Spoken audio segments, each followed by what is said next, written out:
already know, impatient to show me your love below. Living in lust like you just wanna see.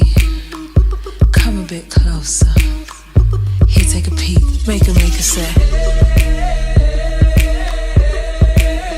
Make a say. Make a say. Make a say.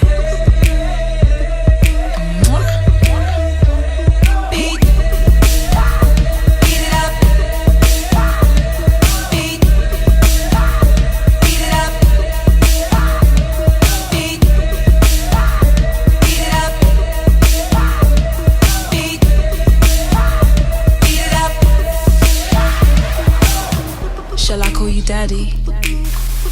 What's going on, Core DJ WildChild, DNA, 66raw.com, the new music buzz, and you know what it is. We always bring you the freshest, newest shit. Right now we got a special guest in the building from across the pond, my girl, Estelle.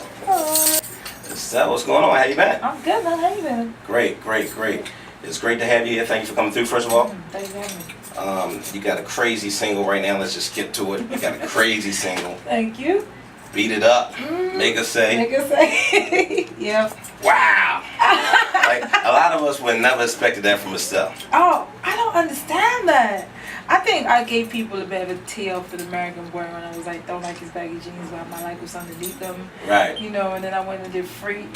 And then, you know, I cuss a lot in life. You know, I think to me it's kind of like it was a natural progression to be that real on a record, you know. So do you think like, or do you feel like when you did American Boy and that album, then the follow-up album, do you feel like that was like, all right, let me be safe so I can get to the position I can do what I want? Not even. This is my life. I could not plan out coming to America, singing American Boy, meeting a guy, breaking up with him in a very weird way, and then having to be back at space of like, I don't know who the hell I am, you know? Right.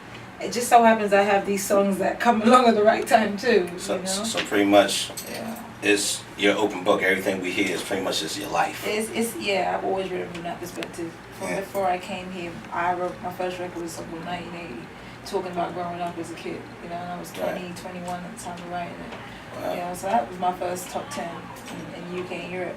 And, you know, and then, you know, I've written records. The biggest records for me have been records that have been like landmark pivot points in my life. So American Boy was me coming to America and being like, wow. So you know, like look at these men. Like what do these Latino looking men? What are they? This is I was in Miami. So it's kind of confusing. Oh, you were in Miami. I was in Miami. Just got back. I understand.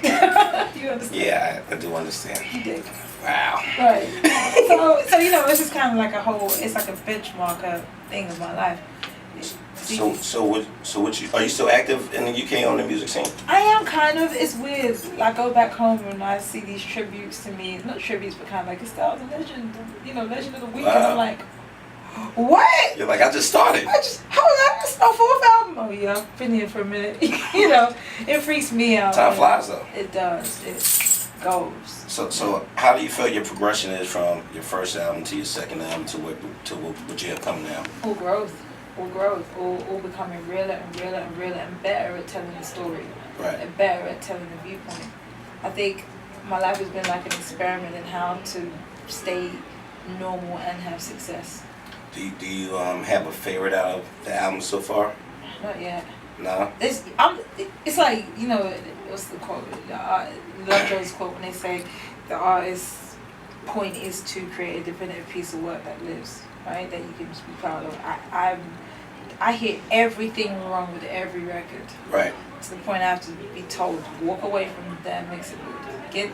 Get out of the city. You're not gonna sit here and mix this. My records don't get mixed in the same city as me anymore. So you're a perfectionist. Because I'll be in there like, turn it up. No, I don't know. Let me sleep on it and come back tomorrow. Maybe add this. Go reproduce that. And you'll never get an album out of me. So your engineers and producers hate you. They actually kind of, but they like and they admire the fact that I'm that involved still. My team's that involved. They're invested. We're invested. You gotta be. We care about this. We want it to mean something 10 years from now, you know. And before or actually when the single dropped, you put out a mixtape. Yeah. You had some crazy. You had some crazy records on there. What's your favorite? I'm like Beat It Up was my favorite. All right. And you had another. I cannot remember the name of the other one, but. Drunken High. Yes. That's it. Yeah. Like, it's where's the thought concept when you're coming up with these songs?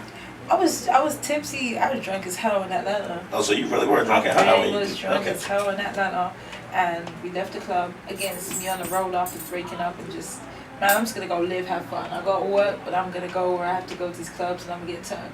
You know? Right. And I went out. This is because I don't get to just go and hang out with my friends or go to Miami. I go get back on the road and record an album. No matter what's going on in my life. So I go work. So my holidays, or when I'm on a tour bus in a different city every night, you know, those are my holidays. So I go and we at this club in Atlanta, and I think Jeezy's I Do had just come out. And I was like, I'm here for this record. Oh! So like they would shut some jack, they were wheeling that up all night.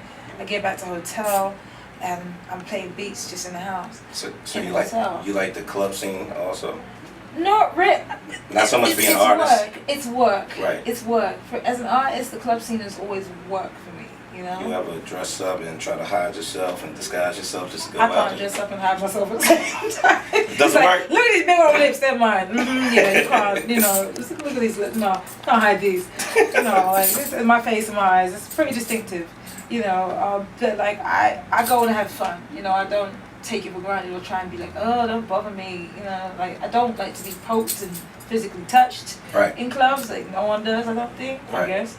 But you know, I'm not that girl that's just like, you know, I'm not really here enjoying myself. I'm here. I'm enjoying myself. You know, I have fun. But with that being said, what's your favorite record that's out there right now? Rap, hip, R&B, whatever. Alright, I'm a big Rich Homie Quan fan. I think his voice makes me happy. I made it. Gotta go with hoes in the gator. I love him. Who else? I love him. I love YG. Like he's dope. I love Schoolboy Q. His irreverence and just complete. I can rap with you. You know, his face is like, I'm rapping in it. Like, I guess. I love it, and I'm doing it in like house shoes. Like he gives me that like that lean back, early Snoop, early Corrupt, like that. Real, you know, that real. I like that. I miss classic that. feel. Yeah, I miss that. So before we talk about your upcoming album, I hear you have a label also, independent label.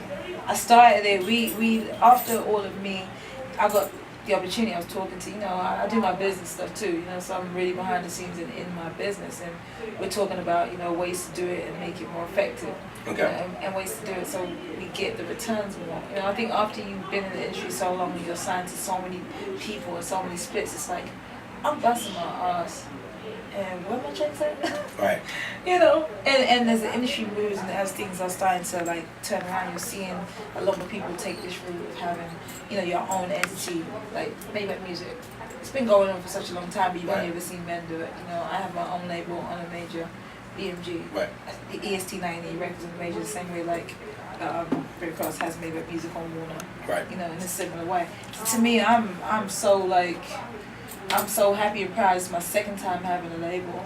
First time was before I even thought anyone knew me in the UK and Europe. I did my thing and I had my label before I got signed. You're looking for independent artists for this label? I want artists who are great. You know, Okay. I'm not looking for them necessarily right now because I want to be able to actually put the energy in. Right. But while we're doing this, me and my team are building something that we can actually have artists that are going to be great and putting the same amount of work, effort I do. It doesn't come, the deal we get doesn't come to you with a chain or a car or nothing. It comes to you with the idea of having a legacy. And let me music. I understand you wanna wait till everything's right, but then let me ask my question the right way, because of course you're looking for independent artists. But I mean, are you looking for artists that are just fresh out the gate, haven't put in any work, or you want artists that have already created their own track record? I don't mind either or. I just want people who want to create good That's music dope. and want to continue making good music. That's dope. You know, there's a resurgence of legacy artists, I want to call them, like, you know, artists who were big when I was growing up, coming back out and reestablishing who they are, like in the R&B world and in the hip hop world, who will come back out and getting deals, you know, with smaller labels or labels that are independent now, and making money and touring and doing their thing. So I won't turn that down, and I won't say no to that. Gotcha. Same time, I am looking to just to keep music going and keep it refreshed, you know. So Right. new and legacy. That's incredible. I can see you doing big things with that. For So sure. I can't wait for that. But your album that's coming, tell us about it. What can we expect? Oh God. Well, it's the in between bit. It's the in between album. No, it's the. I say this. I explain like this. Thank You's a real heavy album. Right. You can't go from Thank You to Happy. Okay. You can't go from Thank You to I'm happy. I'm not married. You know? So I'm not in that space. Okay. I want to be. I have things to deal with, and we spend a lot more time in the things to deal with space as humans than we do married or breaking up. Correct. You know.